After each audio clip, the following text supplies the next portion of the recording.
Pocahontas, Virginia, where it all began. Coal, that is. Appalachia's coal boom started right here. Pocahontas is a microcosm of the story of mining the mountains in Appalachia. Its coal heritage at large, from discovery and boom to bust, disaster, ethnic diversity, tragedy, and the aftermath and uncertainty of the future, are all on display right here in this little town. After exploring other parts of Appalachia this year, including places like McDowell and Mingo counties in West Virginia, I decided I couldn't show you towns like Welch, Yeager, or Bramwell, but not show Pocahontas. The story of coal in Appalachia can't be told without this piece of the story. So stick around for this next episode of my Exploring Appalachia series as we explore Pocahontas, Virginia.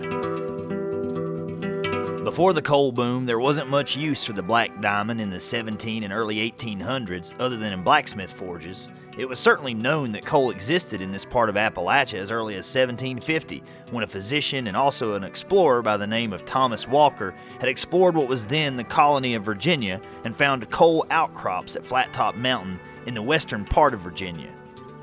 But since coal wasn't in high demand at the time, his observations were largely ignored for over 120 years, until in 1861, Confederate Major Jed Hotchkiss found the same coal outcrop while serving as a topographical engineer for General Robert E. Lee. And it wasn't until after the war between the states, in the early 1870s, that Hotchkiss hired Isaiah Welch to survey the timber and coal of the Flat Top Mountain area where the coal outcroppings were. Welch's survey began at Pocahontas resident Jordan Nelson's property, which was then called Powell's Bottom. Nelson was a local blacksmith that used coal for his forge from a large coal bank on his land. He also sold the coal to other locals for 1 cent a bushel. But before I tell you the rest of that story, I want to stop and talk with a local resident who's cleaning up an area where several buildings once stood, including the old Cricket Saloon. He's helping to prepare the town for an upcoming festival.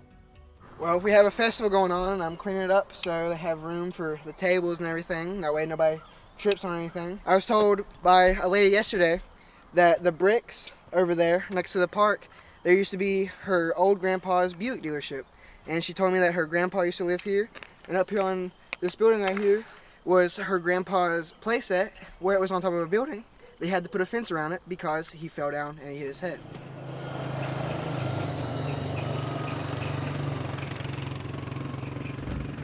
Like I was saying before, Jordan Nelson is credited with discovering Pocahontas coal, and it was Hotchkiss who urged the president of the N&W Railroad to both visit the site in early 1881 and extend the railroad line from the New River Depot near Radford, Virginia, some 50 miles to the east, to the coal fields of southwest Virginia and southern West Virginia.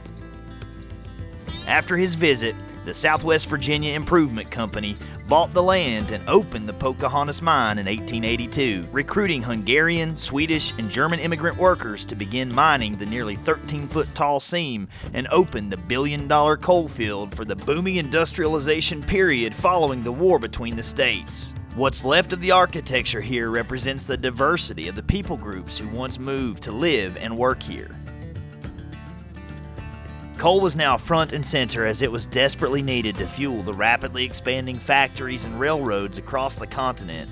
Independent coal barons with deep pockets from outside Appalachia began descending into the region, seeking to extract this untapped resource and setting the stage for larger and larger consolidated mining corporations. And disaster, as we'll soon see.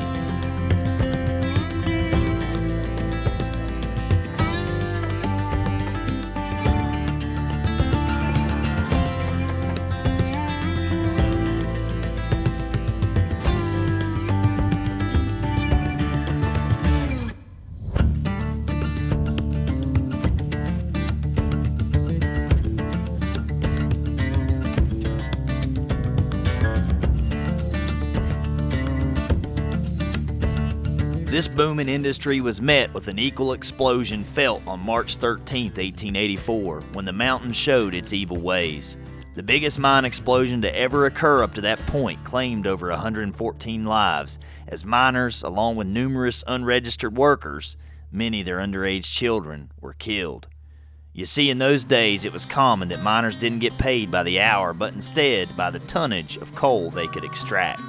so they would bring in their family, often underage children, to help them mine the coal and produce more tonnage.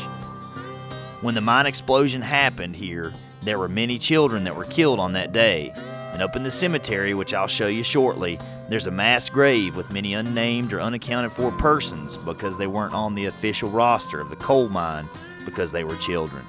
The Butt Coffin Company was started in order to take care of all the dead bodies from the disaster.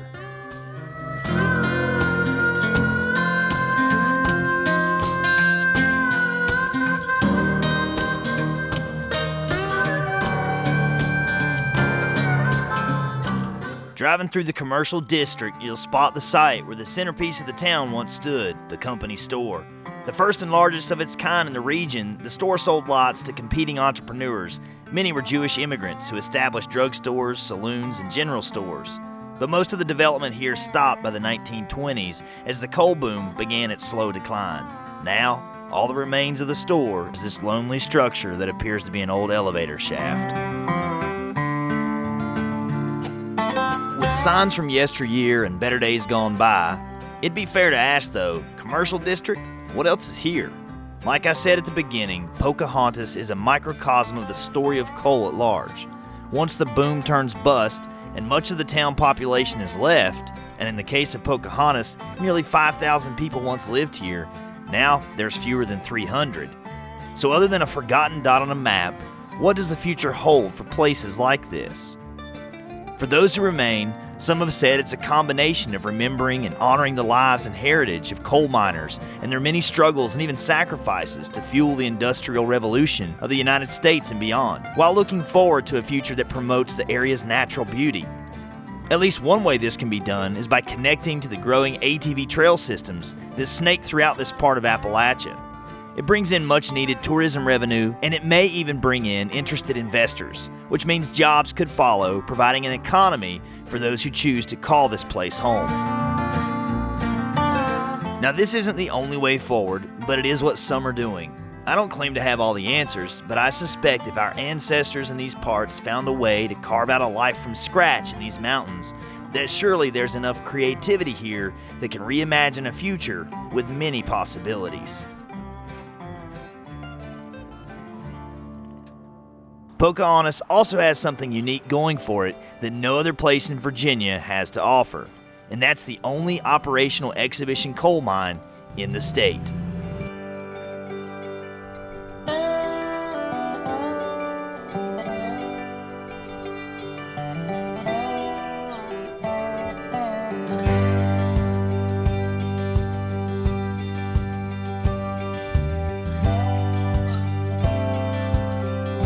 The exhibition mine, or the show mine as locals call it, is a National Historic Landmark and located in Virginia's official Coal Heritage Zone. Tours are given April through October into the actual mine that served as the birthplace of the world-famous Pocahontas No. 3 coal that I learned once heated homes across the United States and was the chosen fuel of the U.S. Navy and many navies around the world during World War II. Numerous experts consider it to be some of the best bituminous coal seams in the world. The mine operated for 73 years and produced more than 44 million tons of coal, enough to fill a train 6,000 miles long. Also located here in the old bathhouse area of the mine facilities is the old No. 3 restaurant and bar, which has a billiards room and hosts axe throwing competitions. I spoke off camera with the owners Jess and Tom, who are proud of their town's heritage and seek to preserve and maintain the building's historic landmark status by leaving a certain percentage of the building unchanged. Some of the employees told me they even think the mine and the building are haunted by those who lost their lives in the East Mine explosion I told you about earlier. The Pocahontas Cemetery is the final resting place for those who lost their lives in that fateful mine explosion. As I've said before, the lessons we learn today are written on the tombstones of others, and this burial ground is a reminder of the sacrifices people have made looking to provide a better life for their families. I'm told the town holds a ceremony here each year to remember those killed in the mine. The explosion and many like it during the rapid expansion of the coal industry in the early 20th century made it the deadliest era for miners in U.S. history and would eventually lead to safety regulations and unionized labor.